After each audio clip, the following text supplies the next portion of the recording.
3, uma censura, certo? O que significa censura? Você, de uma certa forma, condenar aquela ação da pessoa, você censurar aquele fato cometido pelo profissional.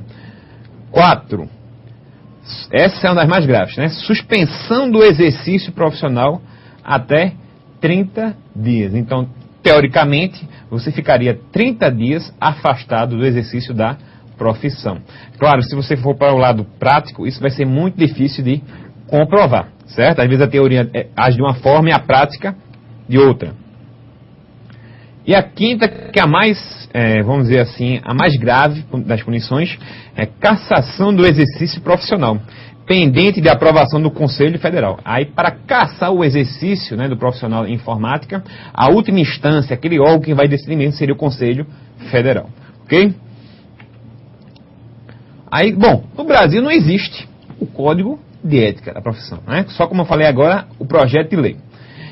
E no exterior, será que existe algum código de ética? Quem tiver alguma pergunta aí é só fazer, tá? Vamos dar uma olhada. Obrigações básicas estabelecidas pelos códigos de ética dos profissionais da área de informática no exterior, mais precisamente dos norte-americanos, certo? Obrigações básicas para com a sociedade em geral, ou seja, quais são as obrigações mínimas, né, as básicas que o profissional deve ter em relação à sociedade. Refere-se à preocupação com o bem-estar das pessoas em geral, quando consideradas como usuários de sistemas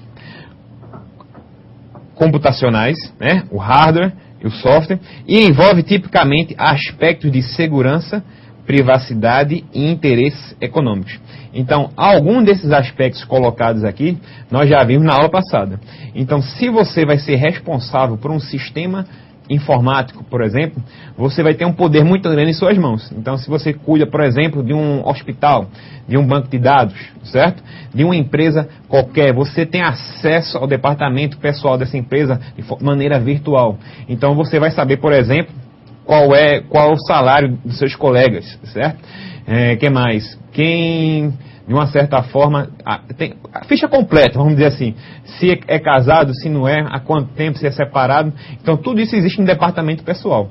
Então, você se controla esse departamento pessoal, no sentido do banco de dados, você tem acesso a esse banco de dados, por algum motivo, né, não ético, é claro, você fornecer essas informações, certo? Então, a partir do momento, por exemplo, que você cuida de um banco de dados referente a algumas informações da administração pública, certo? Você tem informações de funcionários públicos. Então, é um cidadão, como todos nós, certo? É a partir do momento que você divulga informações, né, seja profissionais ou até do aspecto de vida particular, certo? Você já está ferindo essa obrigação básica que tem com a sociedade.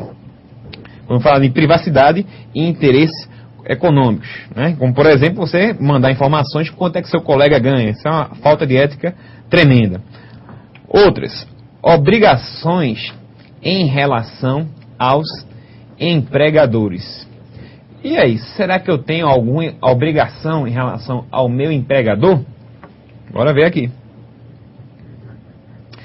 É também chamada de ética do trabalho e refere-se à proteção dos interesses do empregador em situações em que muitas vezes o empregador não tem a habilidade para supervisionar tecnicamente o trabalho do profissional.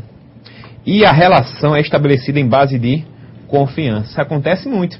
Às vezes o empregador, por exemplo, ele é dono de uma empresa de desenvolvimento de software, só que ele não tem formação na área de informática. Então, o que é que vai acontecer? Ele vai contratar profissionais, vai investir em materiais de última ponta, em tecnologia, certo? Em profissionais, às vezes chega até a pagar curso para aperfeiçoamento desse profissional, e ele pede para você desenvolver um software, por exemplo, certo? E, bom, vocês já sabem que o DNA do software é o quê? É o código-fonte. A partir do momento que você, como programador, tem acesso àquele código-fonte, se você vender o código-fonte para uma empresa concorrente, certo? O que é que vai acontecer? Às vezes o seu patrão não vai ter nem a noção disso. Você pode estar mexendo no computador, enviando um e-mail com um código-fonte, então ele está confiando no seu serviço. É na base da confiança. Então, olha a responsabilidade que esse profissional vai ter também, certo? Ele não, por não ter conhecimentos na área, ele vai confiar no seu profissional. Outras obrigações. Obrigações em relação aos clientes.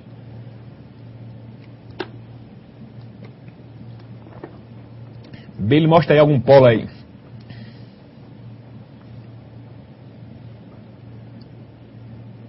Tem algum em Recife? Algum esteja com webcam para bater um papo rápido com o pessoal. E aí, será que nós temos obrigações com os clientes? Seja você da parte de hardware ou de software, né? Clientes vão surgir, espero, né? Para todos. E de que maneira devemos nos comportar com os nossos clientes, né? O que é que a gente deve ou não fazer do ponto de vista ético profissional? Vai surgir aí. Qual é o polo, Billy? Recife Centro. E aí, pessoal, tudo tranquilo? Ok, certo. Qualquer dúvida, só perguntar, tá? Estamos por aqui. Vamos lá, Billy, volta aí pro slide. Então, e até mais outra questão interessante em relação às obrigações com os clientes, né? De uma certa forma, quem é que vai pagar pelo nosso serviço? A partir do momento que você, como aconteceu com um colega meu, que ele comprou as peças novas do computador e o então assistente, o técnico dele, né, efetuou as trocas, mas por outras peças, né? Então simplesmente ele descobriu e de uma certa forma aquele profissional ficou o quê? Como a gente fala no popular, queimado no mercado, ficou mal visto, certo? Isso por causa de míseros do quê? 40, 50 reais, se bem que não tem preço, é pelo preço que fosse, certo? Mas a relação com o seu cliente, a propaganda vai de boca a boca. Então, é o que torna mais importante essas suas obrigações, ok? Vamos lá. Os clientes, quando o profissional trabalha como consultor ou prestador de serviço autônomo para um cliente, suas obrigações são as mesmas que as relativas ao empregador. Então você tem que analisar, essas relações são as mesmas, não do campo de vista jurídico, né? Você não tem uma relação empregatícia com o seu cliente, certo? Mas é o seguinte, em relação à importância, você deve tratar o seu cliente, né, a mesma seriedade que trata o seu chefe, o seu patrão. Então já aconteceu comigo, por exemplo, que eu pedi para formatar o meu computador, certo? E o técnico fez o serviço, formatou, o computador começou a funcionar ótimo, só que ele esqueceu de instalar o Office, né? Justamente o programa que eu mexo mais, que eu preparo as minhas aulas, né, para passar em DataShow. Então, a meu ver, ele falhou um pouco em sua obrigação, do ponto de vista. Ele sabia que eu era professor e trabalhava com isso. Então, por causa de atos como esse, a pessoa pode perder a sua clientela, certo? E quem quer fazer o seu nome numa área tão concorrida, né, fica difícil. Obrigações em relação à própria organização e seus associados. Os códigos de associações de classe geralmente solicitam que os afiliados comunguem dos objetivos da associação e sirvam aos seus interesses. Ou seja, a partir do momento que aqui no Brasil for regulamentada a profissão de vocês, né, vai existir um conselho, certo? E esse conselho vai dizer, olha, as obrigações de nós, né, atuantes na área de informática são essas. Então, todos temos que comungar desses interesses. Temos que seguir essa cartilha, vamos dizer assim, no popular, certo? Para o bem comum de todos os membros. A partir do momento que um profissional já descumpre, né, o que determina essa cartilha, ele vai começar o quê? A passar uma imagem não muito, vamos dizer assim, querida da instituição, certo? Da profissão, certo? Por exemplo, em relação aos advogados, né? Existe, infelizmente, né? Quem aqui nunca recebeu um e-mail com piada de advogado corrupto? Acho que quase ninguém, né? Me engana que eu gosto. Então, isso é muito mal visto para a categoria dos advogados, né? Mas existe advogados corretos, assim como médicos, da mesma forma que existem profissionais ruins em todas as áreas. Mas muita gente, infelizmente, generaliza, né?